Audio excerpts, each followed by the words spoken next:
de riñón y seguimos avanzando. Seguimos avanzando. Hoy ya vamos a entrar en el sistema tegumentario también. Bueno, hemos visto que el riñón entonces está cubierto por una capa de tejido conjuntivo fibrosa.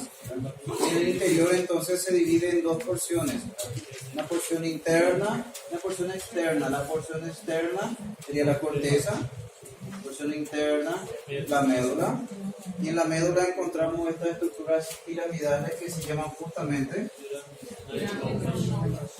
pirámides renales.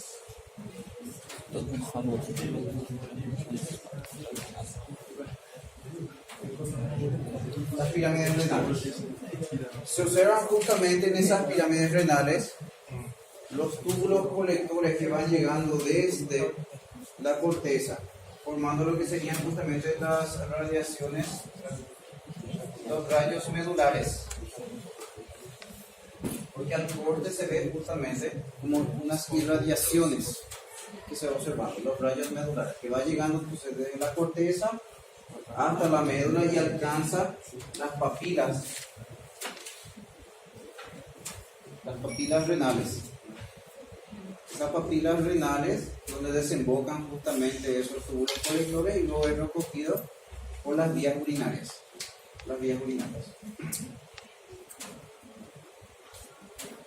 A nivel entonces de la corteza vamos a encontrar nuestra unidad funcional que serían las nefronas. Las nefronas que en parte se ubican en la región cortical y en parte vamos a tener también que se van a encontrar en la médula.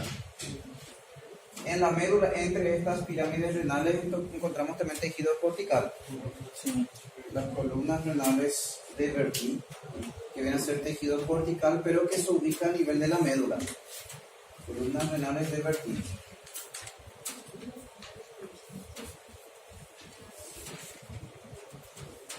Columnas de Bertin.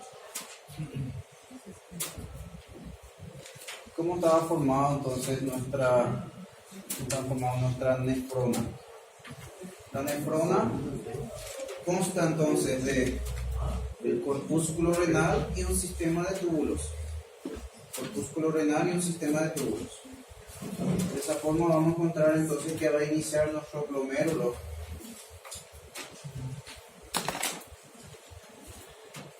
Gracias a nuestra arteriola aferente. La aferente va a formar un enmarañado de capilares, se denomina justamente el glomérulo renal, y va a volver a confluir para formar la arteriola eferente. Así que vamos a encontrar entonces que esa estructura, ese glomérulo renal, está rodeado por la cápsula de Bowman. Vamos a tener entonces que esa cápsula de Bowman posee su capa parietal,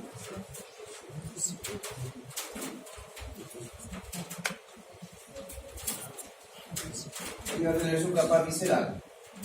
Y la capa visceral es la que está formada justamente por citos.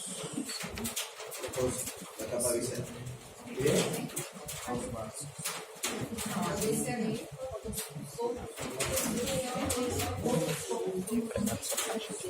Vamos a encontrar entonces eso a nivel de la capa visceral de la cápsula de Bowman. Podocitos. De ahí que entre la capa visceral y la capa parietal encontramos el espacio de Bowman.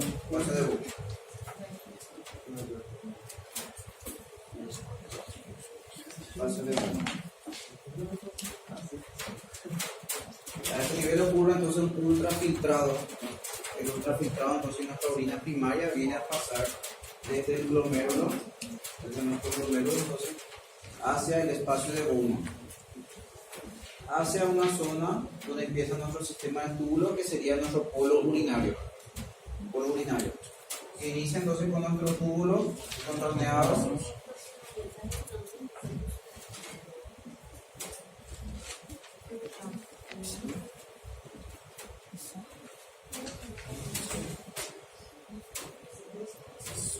nuestro corpúsculo renal, formado entonces por el glomérulo y la cápsula de Bowman.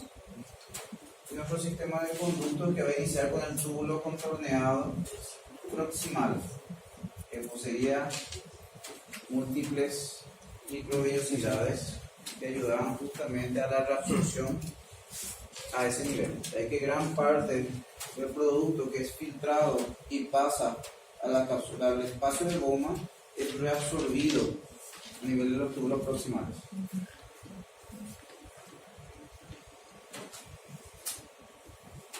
Ese túbulo contorneado proximal se debe continuar entonces con el asa de Henle. El asa de Henle que tiene su porción gruesa y su porción delgada. Vamos a tener entonces su porción gruesa descendente, que también se le denomina túbulo recto proximal, para diferenciar del túbulo contorneado proximal. Túbulo recto proximal o porción gruesa del asa de Henle, que se continúa entonces con la porción delgada del asa de Henle, porción delgada del asa de Henle. Vamos a tener la porción gruesa ascendente, también denominado túbulo recto distal. Túbulo recto distal, que se va a continuar entonces hasta la corteza nuevamente. Porque vamos a encontrar entonces que estos túbulos rectos pasan entonces desde la corteza hasta la zona de la médula. Hasta la zona de la médula. Ese túbulo recto distal es el que se va a continuar posteriormente con el túbulo contorneado distal, que desembocaba en los túbulos colectores. Y esos túbulos colectores eran los que desembocaban a nivel de las papilas renales. Las papilas renales. El túbulo contorneado distal se unía al túbulo colector a través de un túbulo conector.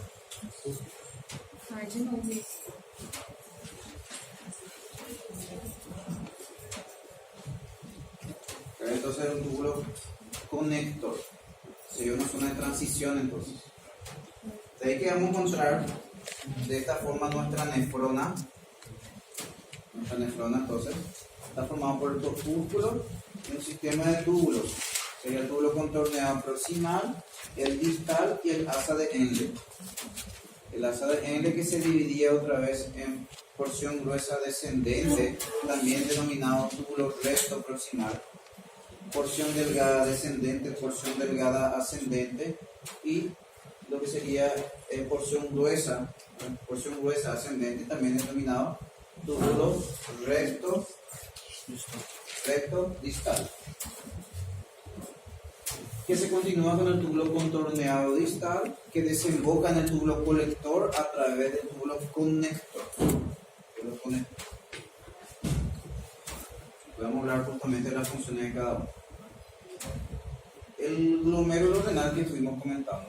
En nuestro glomérulo renal encontramos entonces los capilares fenestrados, que hemos comentado, los podocitos, y además encontrábamos otras células. ¿Qué células eran esas? Células mesangiales.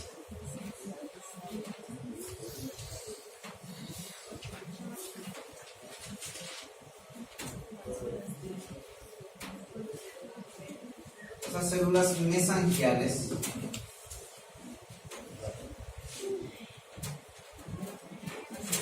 que incluso pueden llegar a ocupar parte del espacio entre las arteriolas aferentes y eferentes, y se denominan células mesangiales juxtaglomerulares o células de Lassis. Células mesangiales juxtaglomerulares.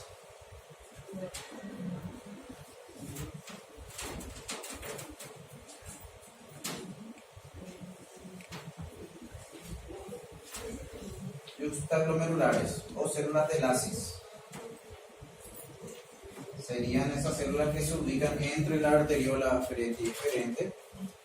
Y esas células mesangiales van a cumplir entonces la función de sintetizar fibras la matriz entre los glomérulos, a nivel entonces del glomérulo, también de producir fagocitosis de partículas que podrían producir una obstrucción a nivel de los túbulos. Síntosis y fagocitosis.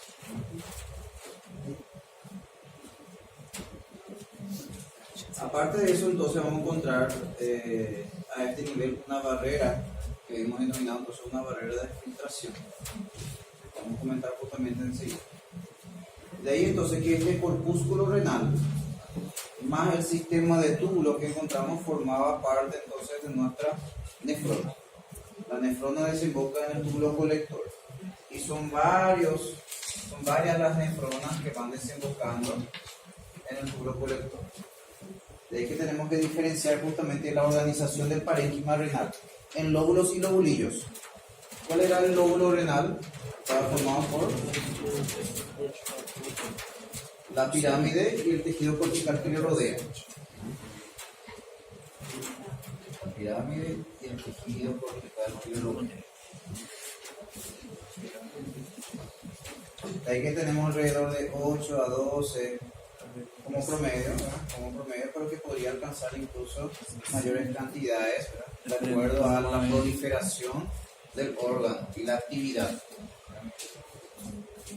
Dentro de cada lóbulo renal encontramos varios cientos de lobulillos, varios centros de lobulillos. Esos lobulillos que están representados por el túbulo colector más todas las nefronas que van desembocando en él. Todas las nefronas que van desembocando en él. Nuestro túbulo colector que va desembocando entonces a nivel de la papila y las nefronas que en ella van desembocando. Vamos a tener entonces una pirámide, un túbulo colector y todas las nefronas que van desembocando en ella van a formar parte entonces de lo que sería un lobulillo renal. Todas las nefronas. De ahí que vamos a tener varios túbulos colectores y varias nefronas que van desembocando en ella.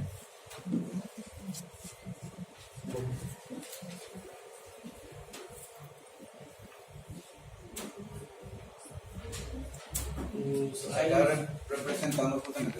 Os raios medulares seriam as impressões deixadas pelo aglomerado desses túbulos. Sí, de los túbulos colectores y también de los túbulos rectos, ¿verdad? Pero principalmente los túbulos colectores.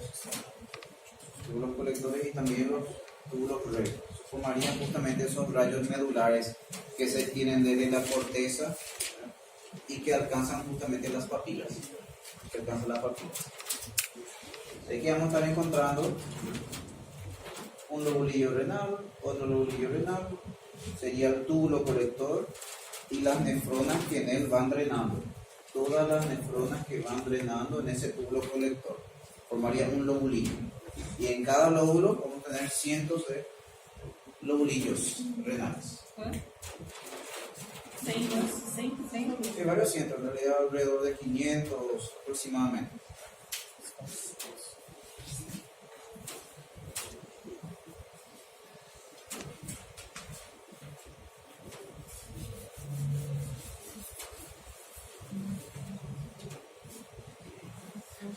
De esta forma tenemos entonces nuestro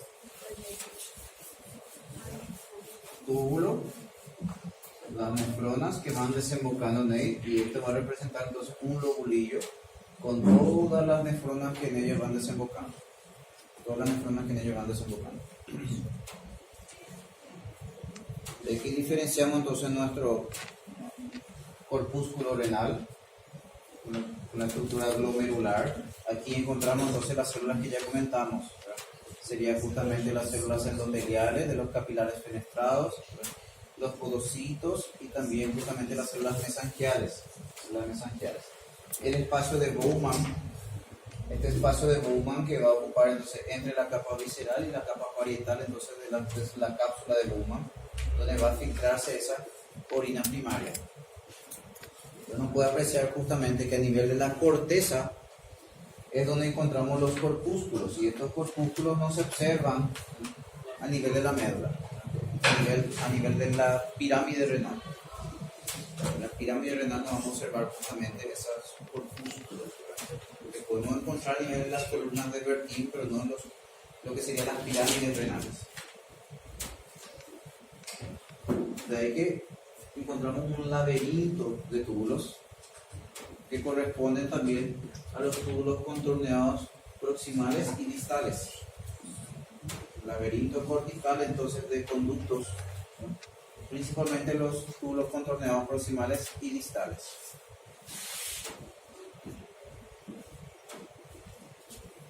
El aparato de filtración, estuvimos comentando.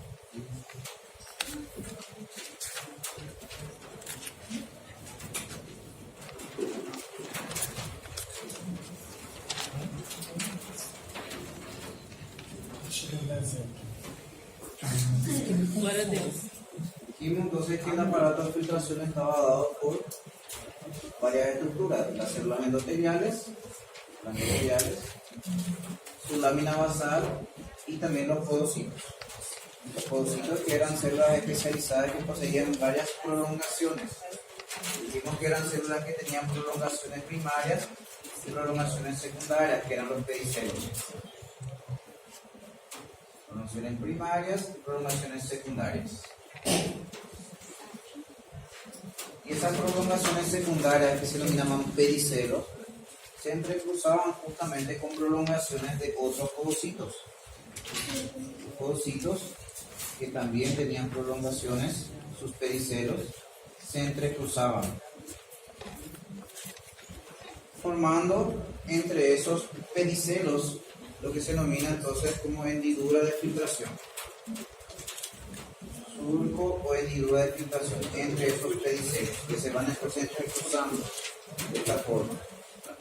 Serían entonces, y entre esas estructuras que ya forman como redes, como mallas, que son los pedicelos de estas células, de los podocitos, vamos a encontrar el diafragma entonces de filtración.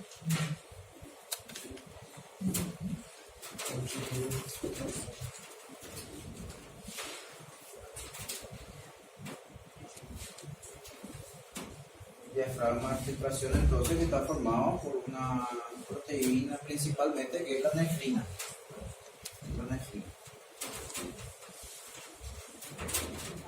Essas nefrinas também estão entre os pedicelos? Não. Entre los pedicelos formando el diafragma de filtración. El diafragma de filtración se encuentra en la hendidura de filtración. Y la hendidura de filtración es el espacio. Y en ese espacio ubicamos el diafragma de filtración, que está formado principalmente por esas proteínas que son las nefrinas. Entonces va atravesando, ¿verdad? Las estructuras que van atravesando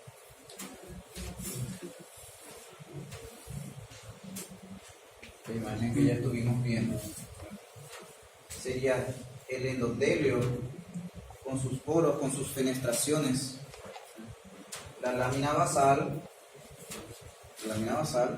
y también va atravesando justamente lo que serían los podocitos y sus pedicelos. Y entre estos pedicelos que ustedes ven aquí, que se van entrecruzando entre sí, formando como una red, una malla, tenemos unos espacios que son los surcos o hendiduras de filtración. Y en esos surcos o hendiduras de filtración es que encontramos nuestras nefrinas formando el diafragma de filtración. Entonces tenemos que va a atravesar, aquí la luz del capilar la atraviesa entonces a través de los poros o fenestraciones de nuestro capilar fenestrado, la lámina basal, y luego va a atravesar entre los podocitos a través de las hendiduras de filtración, donde encontramos el diafragma de filtración, que son proteínas que van a formar también como una red que va a atrapar como un filtro, como un colador, entonces que va filtrando entonces moléculas, ¿verdad? Que van atravesando entonces al espacio de Bowman.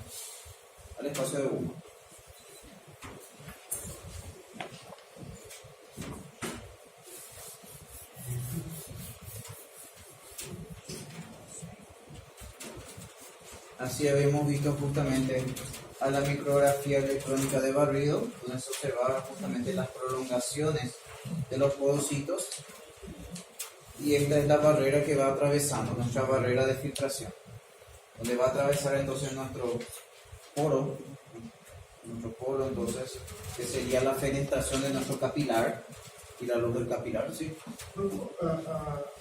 A membrana basal ela é contínua. A passagem através de proteínas de transporte. No, no es membrana basal. Não, es é a membrana basal glomerular, que fica entre o endotélio e o podocito. Sí, es continuo, sí, É exactamente. contínua. E a passagem. Pero vos tenés que tener en cuenta que no es en realidad, por eso el nombre de membrana basal confunde. Lámina basal. Lámina basal sería la denominación más correcta, porque nosotros estudiamos justamente en epitelio, vimos que tenía su membrana o lámina basal. Pero yo siempre insistí con el nombre de lámina basal para no confundir. Porque membrana basal, en realidad podríamos llamarle a la membrana que está hacia la base de nuestra célula, ¿verdad? Entonces confunde, esa es la porción basal de nuestro epitelio, por así decirlo, ¿verdad? Entonces confunde al utilizar el término de membrana basal realmente. Anteriormente se creía que era una membrana, ¿verdad? Pero son proteínas nada más que están acumulándose a ese nivel, formando una capa, ¿verdad? Pero no es una barrera en realidad, no es una barrera, no es una capa, una membrana continua que tiene que atravesar. Por eso la denominación de lámina basal es más fácil de entender, ¿verdad? O sea, confunde menos, porque no es una estructura membranosa. Incluso en el libro justamente dice así, ¿verdad? La denominación de membrana tiende a dar esa confusión porque no es una estructura membranosa, la lámina basal.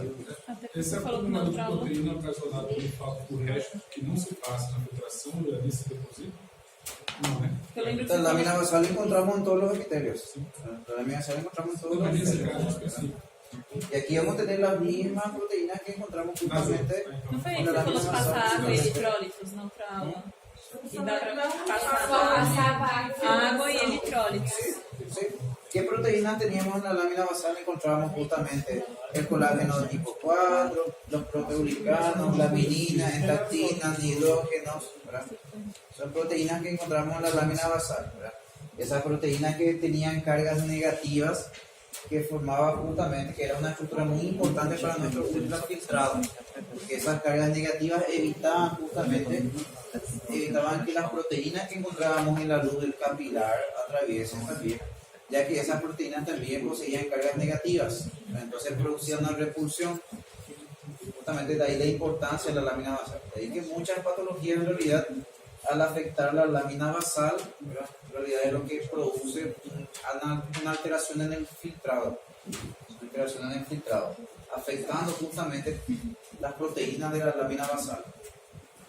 Entonces va atravesando desde la luz del capilar, atraviesa entre las proteínas de la lámina basal, nuestro ultrafiltrado, y alcanza entonces entre estas estructuras que serían los pedicelos, pero los pedicelos cortados, eso es lo que estamos viendo aquí, los pedicelos de los podocitos, los pedicelos de los podocitos cortados.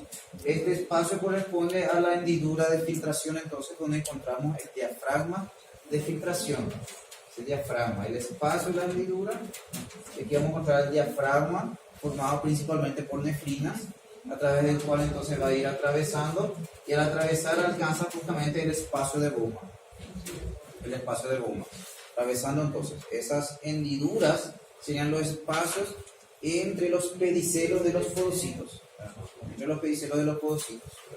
y en esas hendiduras otra vez entre esos pedicelos tenemos proteínas que forman también como una malla, ¿verdad? Como un colador, vamos a decirle, ¿verdad? Que va entonces ir filtrando también partículas a ese nivel, impidiendo entonces el paso de moléculas de gran tamaño, ¿verdad? Entonces nos van a pasar proteínas grandes como albúmina, las globulinas, no van a atravesar células, ¿verdad? Ahora sí van a atravesar partículas pequeñas, lo que va atravesando, puede ir atravesando aminoácidos, ¿verdad? Pero luego se vuelve a reabsorber la totalidad, o sea, pues atraviesan aminoácidos monosacáridos que son pequeños, justamente la glucosa que pasa, pero se reabsorbe otra vez en la totalidad. O se reabsorbe a la totalidad. Por eso dijimos justamente que no encontramos glucosa normalmente en la orina. Pero sí vamos a encontrar cuando supera esa capacidad de reabsorción que tiene a nivel de los túbulos. Cuando supera esa capacidad de reabsorción. O sea, cuando hay en exceso y ya no puede reabsorber la totalidad. ¿Verdad? Entonces ahí justamente nos va a pasar a la orina. O sea, que normalmente no vamos a encontrar ni esos aminoácidos y tampoco vamos a encontrar la glucosa. Pero, ¿verdad? Porque normalmente al atravesar y formar nuestra orina primaria, luego es reabsorbido en la totalidad, atraviesa entonces moléculas pequeñas, agua, electrolitos, productos de desecho como la creatinina, ¿verdad? Van a pasar monosacáridos y aminoácidos pueden pasar, pero esos monosacáridos y los aminoácidos son reabsorbidos nuevamente en la totalidad. Es que no pasa nada otra vez a la orina final. Nuestra orina final entonces no va a contener ni esos monosacáridos y tampoco vamos a tener los aminoácidos, porque eso va a utilizar otra vez el cuerpo. Vuelve a reutilizar. A nivel de los túbulos, ¿no? A nivel de los túbulos entonces es transportado nuevamente, ¿no? Son transportados. Bueno, va a pasar entonces esa orina primaria a lo que sería el espacio de Bowman. Al espacio de Bowman.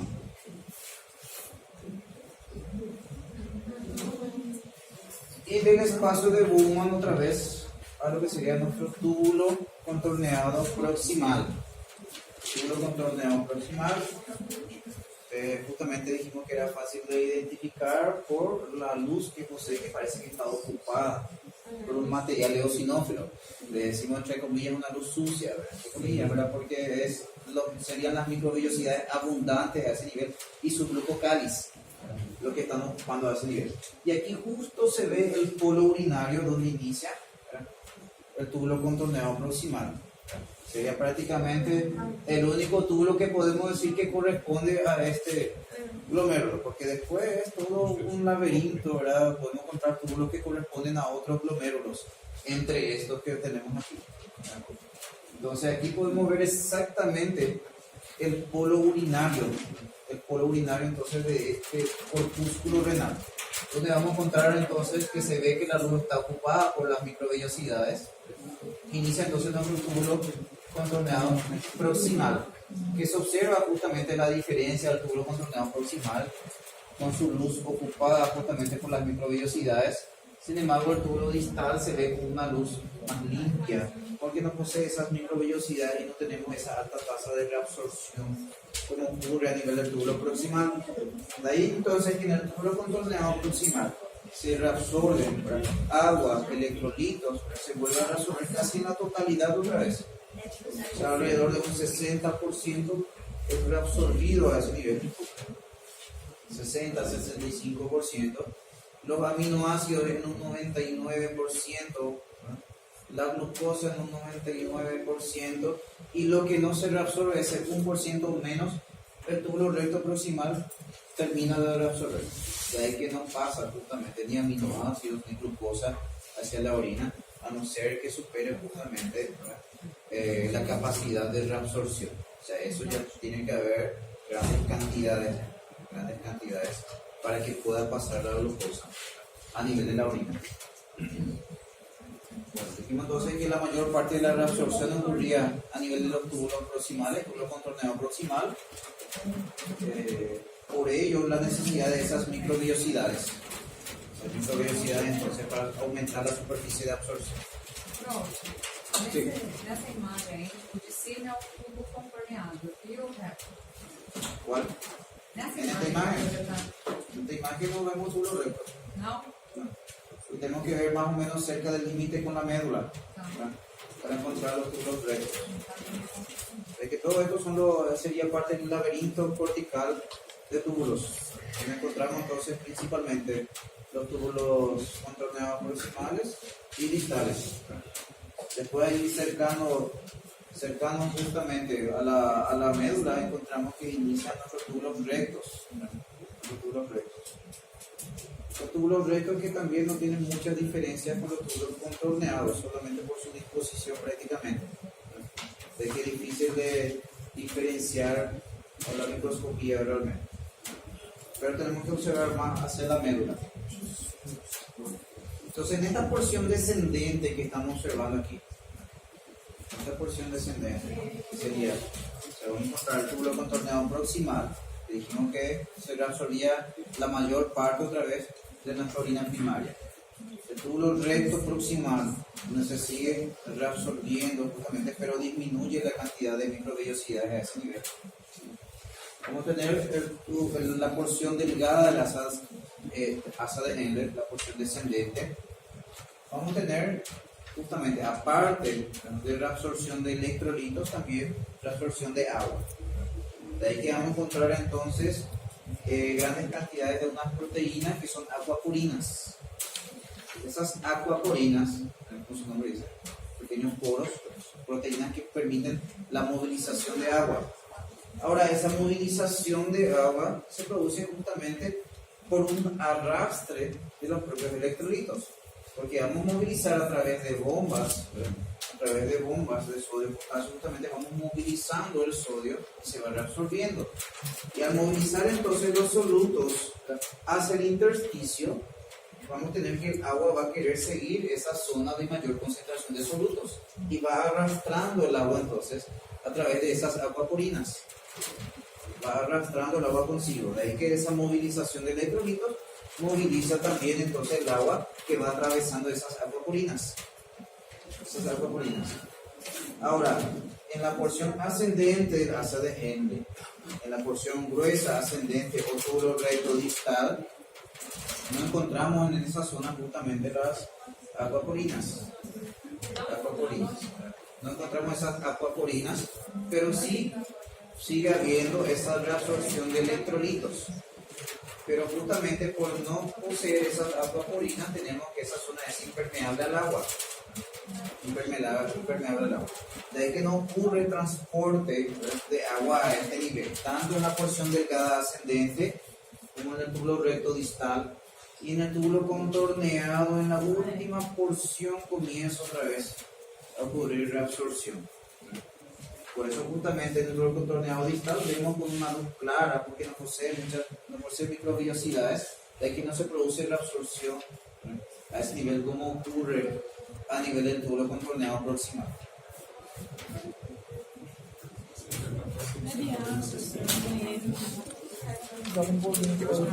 Joga paciência.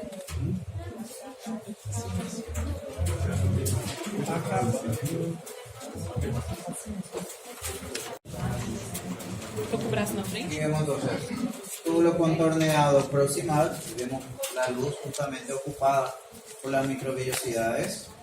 Entonces aquí gran parte de la reabsorción a través de nuestra orina primaria ocurre a ese nivel. Monosacáridos como la glucosa y aminoácidos son reabsorbidos casi en la totalidad a ese nivel. Luego pasa justamente a los túbulos rectos y al asa de Henle, la porción delgada. Y aquí ya tenemos justamente que va pasando de la corteza a la médula. De ahí que en la médula es más común encontrar en nuestras pirámides renales, ¿verdad? El asa de Henle, que tiene paredes más finas, y los túbulos colectores con paredes más gruesas. Lo que podemos encontrar entonces a nivel de la médula en la pirámide renal. Dijimos que en toda esta porción, túbulo contorneado proximal, túbulo recto proximal y porción delgada del asa de Henle descendente, ocurría todavía ese intercambio, ¿verdad?, de electrolitos y de agua, pero en esta porción justamente ascendente, porción delgada ascendente, porción recta, ¿verdad?, distal, ¿verdad?, túbulo recto distal o porción gruesa ascendente del asa de Henle, ya se vuelve impermeable al agua. O sea, no tenemos la acuaporina, pero sí se sigue movilizando justamente los electrolitos a ese nivel. Se sigue movilizando. Continúa con el túbulo contorneado distal, ¿verdad?, que no posee justamente esas microvellosidades que poseía justamente el túbulo contorneado proximal, de que no ocurre, no tenemos esa tasa de reabsorción que observábamos a nivel entonces del túbulo proximal. y va a desembocar a través de los túbulos conectores. Túbulos conectores a lo que sería entonces nuestro túbulo colector. Y tenemos entonces los túbulos conectores y el túbulo colector. Túbulos conectores y el túbulo colector. Túbulos conectores sería esta porción, sería conector, y aquí tenemos el colector. Colector. Entonces el conector va desembocando en el colector.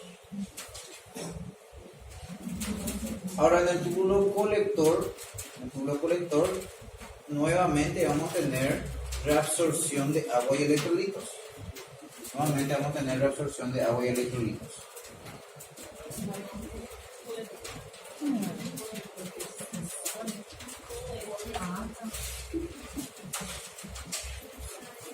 En el túbulo colector entonces encontramos dos tipos de células. Las células claras, que son las más numerosas. Esas células claras denominadas también células principales. Claras ou principais. Sí.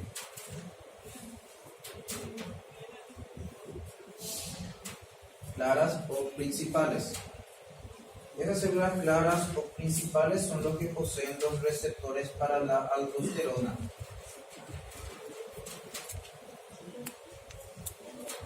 La aldosterona va a actuar entonces sobre receptores que encontramos en las células claras, permitiendo entonces la reabsorción entonces de sodio, y al reabsorber sodio arrastra consigo también el agua, permitiendo una concentración entonces en la orina.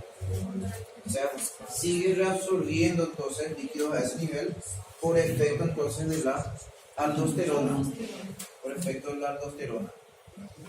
Vamos a tener que la vasopresina también tiene efectos a este nivel. La vasopresina o antidiurética también tenía efectos a nivel del túbulo colector, en la porción final del túbulo distal y conector entonces.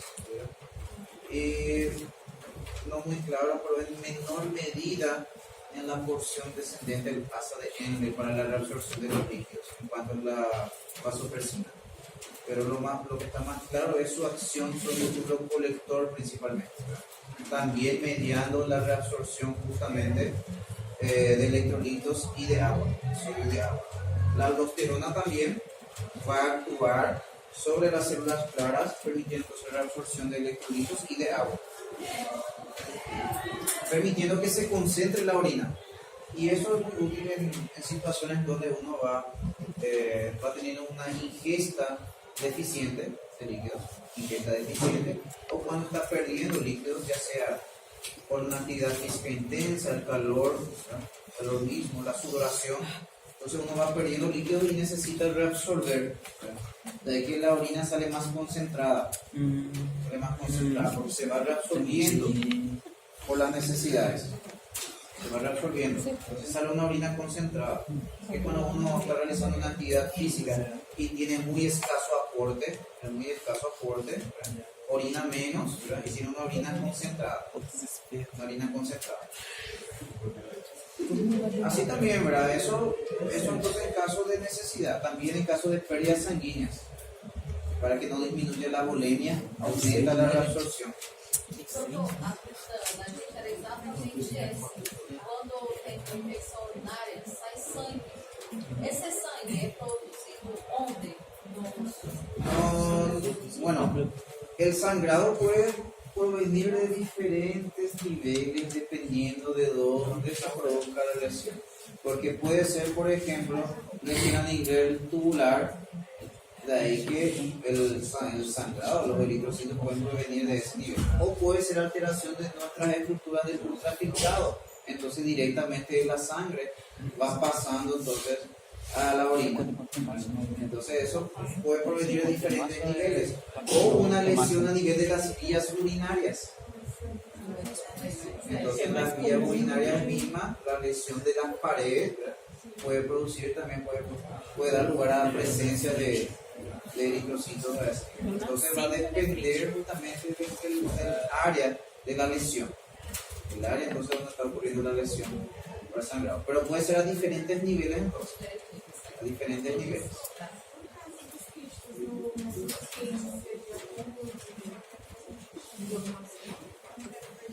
Los quites son como neocavidades con líquidos serosos interiores. Neocavidades con líquidos serosos, pero va perdiendo tejido cortical. Sí, va perdiendo justamente porque va ocupando por la presencia justamente, ¿verdad? Que es justamente una enfermedad poliquística, el riñón es puro quiste, ¿verdad? Y está su tejido cortical que cumple las funciones, pues está ocupando ese tejido cortical. Bueno, células claras, lo principal. También tenemos las células oscuras, ¿verdad? En menor cantidad. Las células oscuras. Y esas células oscuras, también llamadas intercalares,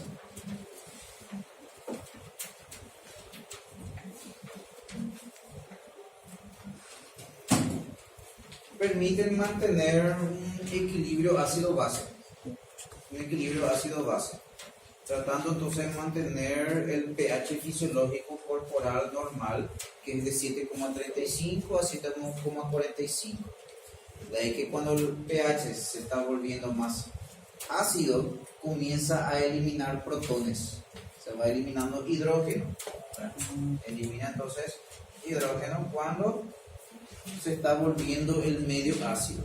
Ahora, cuando se está volviendo el medio básico, el pH está aumentando y el medio se vuelve básico, elimina entonces bicarbonato. Elimina bicarbonato. Entonces esas células oscuras, ¿cómo funciona entonces la célula oscura? Dependiendo entonces de la acidez o alcalinidad del medio interno. Entonces cuando el medio se está volviendo ácido, elimina protones y hidrógeno. Y cuando el medio se está volviendo alcalino, elimina a través de la orina bicarbonato. Elimina ácidos o bases. Si se va volviendo básico el medio, elimina bases. Si se va volviendo ácido, elimina ácidos a través entonces los protones. Entonces de ese modo va a disminuir la acidez o la alcalinidad del medio, gracias entonces a las células oscuras, que encontramos en menor cantidad en los túbulos. Ayuda entonces a mantener ese equilibrio ácido-base. Entonces son varias las funciones a nivel de nuestros riñones. Es importante para el equilibrio hidroelectrolítico, concentraciones de agua, concentraciones de electrolitos. Vamos a tener también justamente el mantenimiento de ese equilibrio ácido-base. Equilibrio ácido-base también a este nivel. Van a desembocar entonces ya nuestra orina final a nivel de las papilas. Y las papilas luego son recogidas por las vías urinarias que vamos a mencionar enseguida. Sí. Só um negócio que ficou muito claro para mim. A aldosterona vai ter receptores nas células claras e vai estimular a captação de electrolitos e água. Sí, o sea, ahí lo que va a hacer es va a activar principalmente las bombas de sodio y potasio para que pueda arrastrar consigo también el agua a través de las acuaporinas. Y volvemos otra vez a encontrar a ese nivel. Aquí perdíamos y acá volvemos a tener. Além da aldosterona, também teria ação da diurética. Antidiurética también. Actúa también a nivel de postura colector. También puede hacer. Esa vasopresina justamente que se estimula a nivel central por una hemoconcentración. Entonces estimula justamente a que los riñones reabsorban más líquidos. ¿Para qué? Para que aumente la dilución sanguínea. Y la sangre esté menos concentrada. Entonces, por eso se denomina justamente antidiurética, porque se reabsorbe a nivel renal, a nivel de estos túbulos renales, y eso diluye más la sangre, ¿verdad? Y va a alterar lo que sería la osmolaridad sanguínea, esa hemoconcentración. As células oscuras daí elas seriam uma resposta A los estados tanto de acidez como alcalinidad. esse estado de acidez de alcalinidade controlada pelos quimioreceptores. Sí, Somente o los receptores justamente que van detectando justamente aumento de ácidos o aumento de bases justamente, y de acuerdo a eso va eliminando para mantener justamente ese equilibrio ácido-base. Ese equilibrio ácido-base. Então, Entonces, esses químicos en estado de acidez elimina protones, en estado de alcalinidad elimina bases como el bicarbonato. Bicarbonato. Bueno. Esto otra vez, la actividad justamente de la aldosterona va a depender, ¿verdad?, lo que sería nuestro aparato justaglomerular, ¿verdad?, el aparato justaglomerular. Encontramos entonces a nivel de la arteriola y de los túbulos distales, arteriola aferente y los túbulos distales.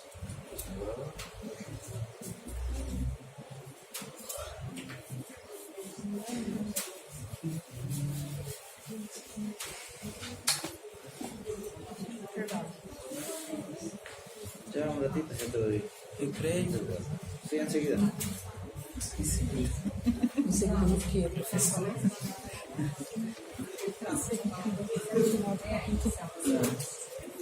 Você gosta de bolo do quê, professor? Só pra saber. Só pra saber. Le voy a dar un receso porque esto yo necesito que atiendan bien.